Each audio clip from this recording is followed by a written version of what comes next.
Hey guys, thanks for jumping into the pond. I'm Dog God Froglog, and this is going to be my guide on Ganesha. Ganesha is a pretty interesting champ. Plays with more of a control play style. His leader ability is Deploy a Pillar of Life. It's a 1 drop with 1 health that heals anything that's damaged on your side for 1. It's pretty interesting. You can use it to clog up the board. You can use it to activate units that need adjacency. Very interesting. Definitely one of the more unique champs. His first card is Prescience. Discover the top 3 cards of your deck. Select 1. Place the others on the bottom of your deck. This can be a good card if you're trying to dig for an answer. Maybe an Agni, maybe a combo piece or something. And it can be pretty useful. The only downside is that the others go on the bottom. So if you pull a couple bombs, you're going to lose 2.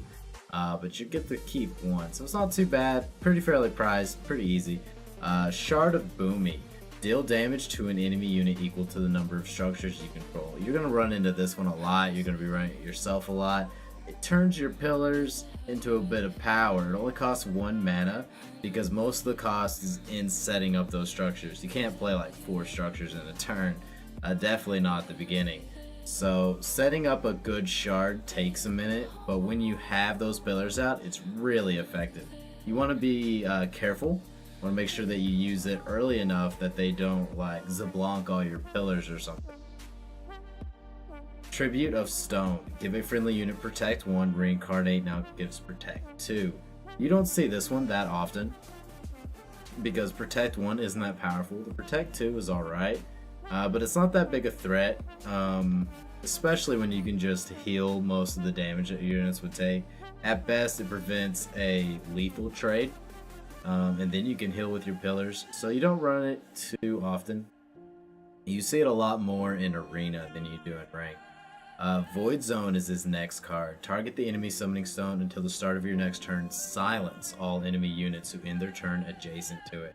This is kind of interesting. It does put a silence on their units. It does cost 1. It can silence multiple units at once. But often when you play the Void Zone, they'll just play something that they don't care about being silenced. So it normally doesn't get that much value. Maybe against a weaker, newer player, they'll play right into it, but a lot of players just ignore it, go right around it. Not really a big issue.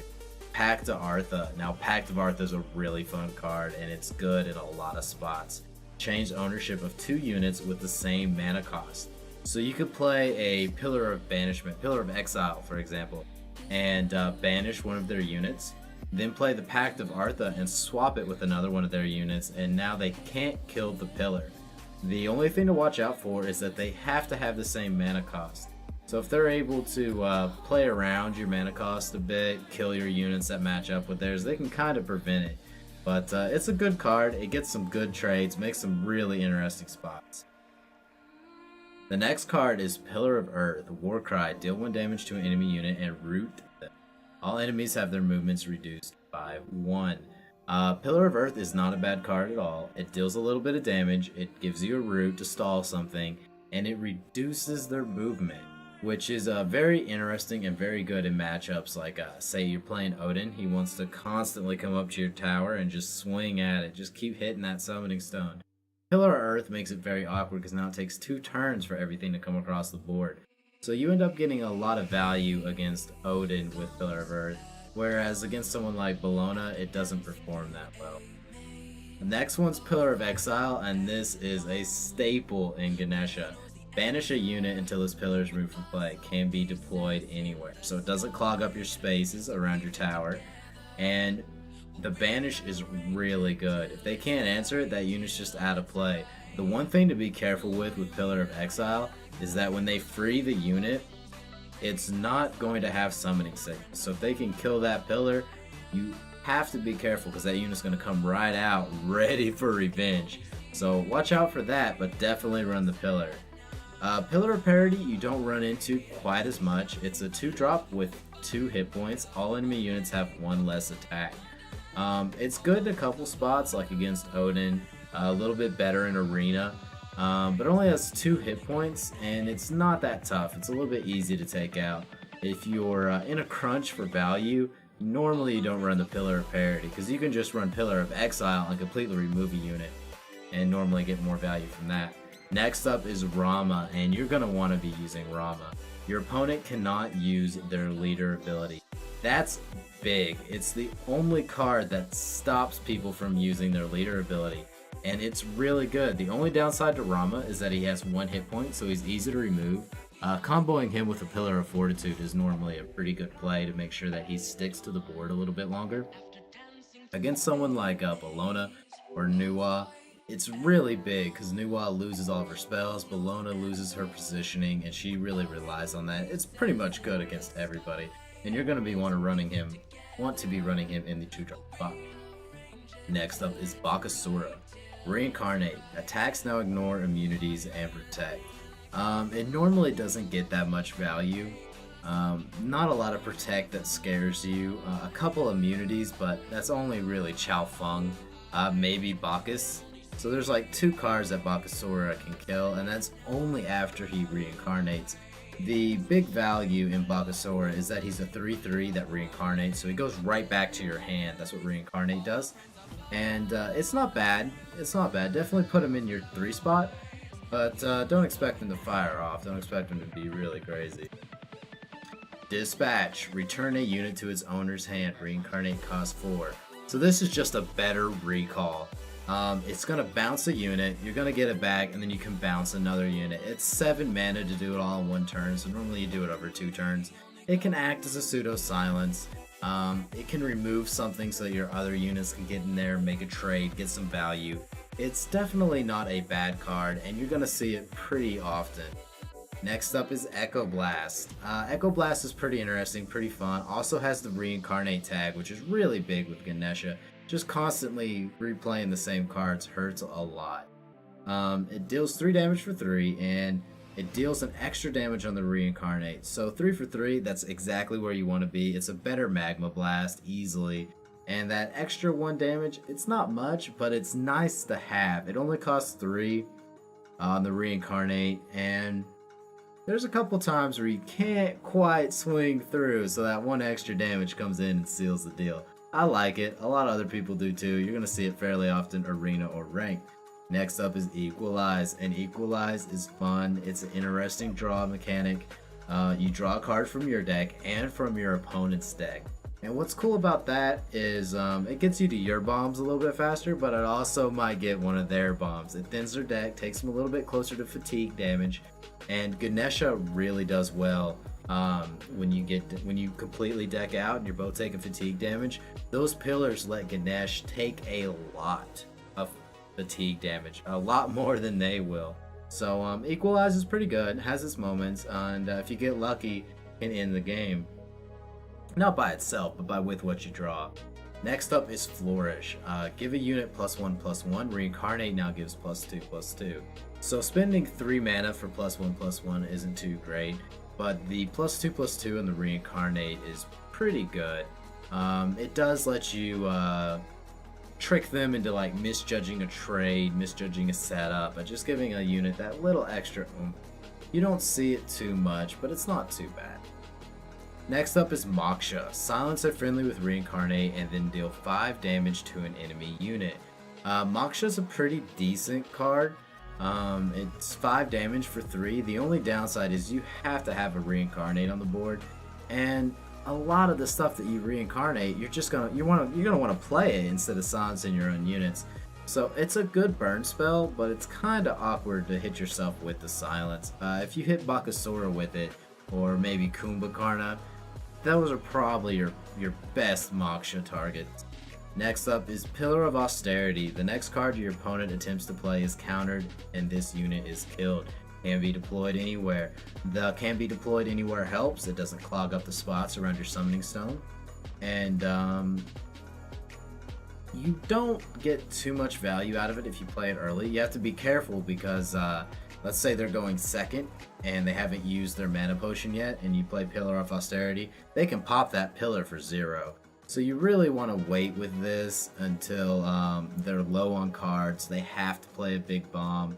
And then you drop the Pillar of Austerity and kind of mana tax them a little bit or force them to throw a threat away, lock them down with it. If you throw it out really early, it's not going to do that much. They'll easily play around it.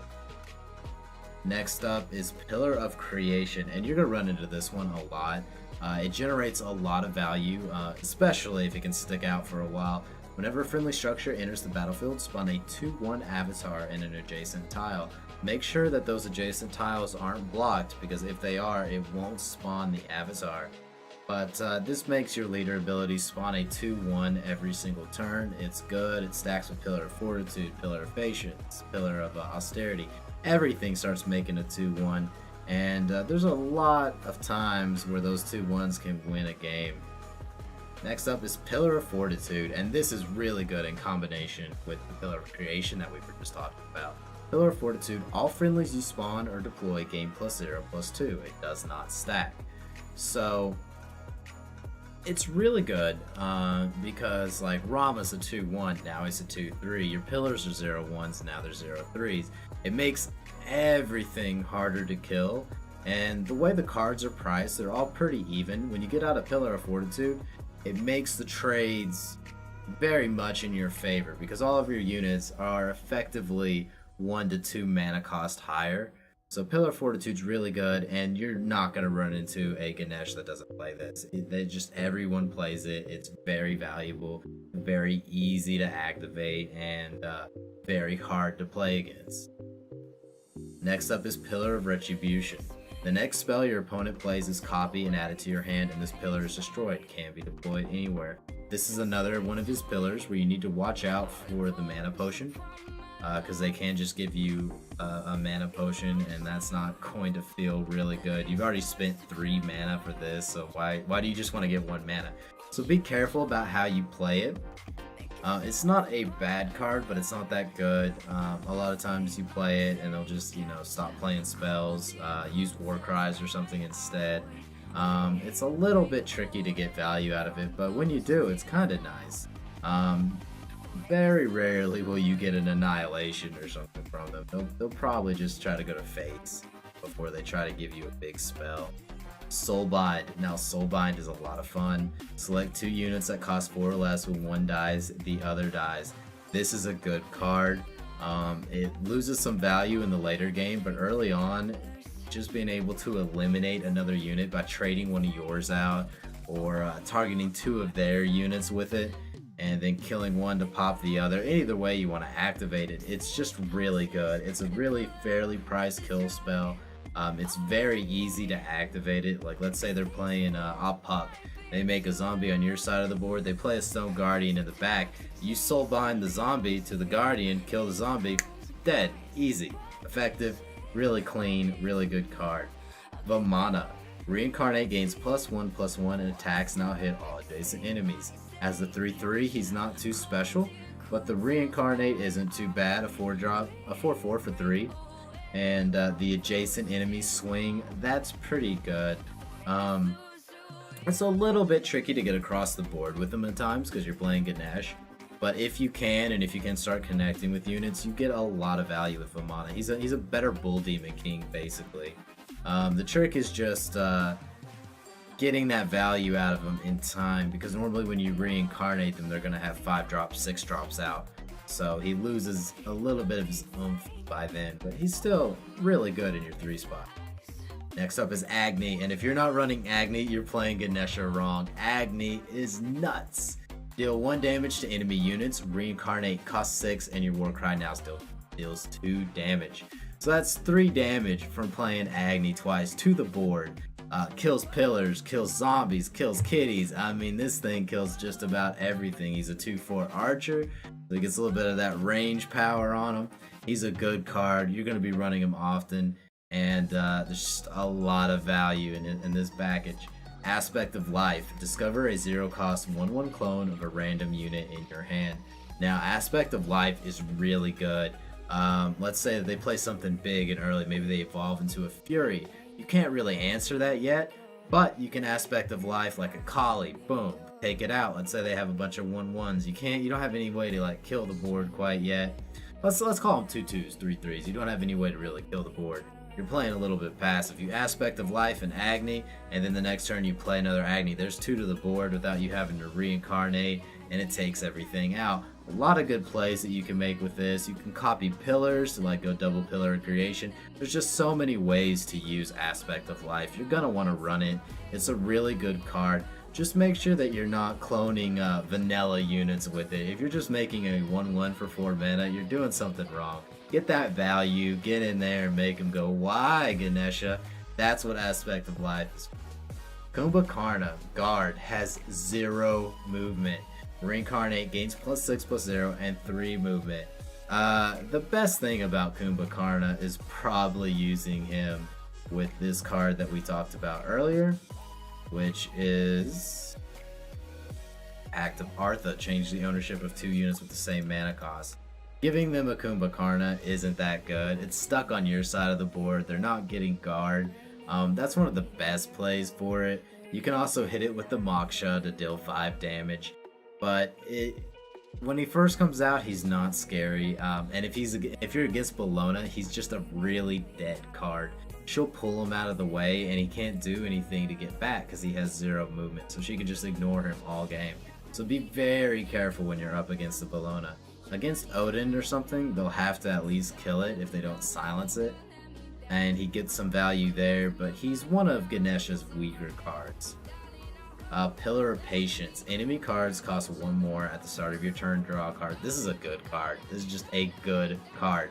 4 for 5 in hit points. It's weak to Aegean, but they can't answer it on curve because it makes the Aegean cost 1 more. So you normally get 1 turn of value out of it. It draws you a card every turn, which is great. You love that those free cards, just getting hand advantage just from having it on the board. Mana taxing them at the same time. They have to get to it. They have to answer it. And if they can't, you normally just spiral out of control and win the game. You're going to want to run 1 of these. You probably don't want to run 2. A little bit overkill. You don't want to fatigue yourself, but 1 feels just perfect. Illusion. Create a friendly clone of any unit in play. Illusion's a lot of fun. It copies buffs. It copies exactly what's going on with that unit. You have a perfect clone. The only trick to Illusion is that the unit is thrown onto the board randomly, so you don't know exactly where it's going to go. It's kind of a gamble, so make sure you use it earlier in the turn, especially before you damage the unit that you're going to clone. And that way, after the unit hits the board, you can kind of figure out, oh hey, this is how I'm going to position now, this is how I'll protect it, this is how I'll use it. So just be careful with that, but definitely don't be scared of it. It's a good card. Ravana. Now Ravana is good. He's a tiny little fury with a nice kit.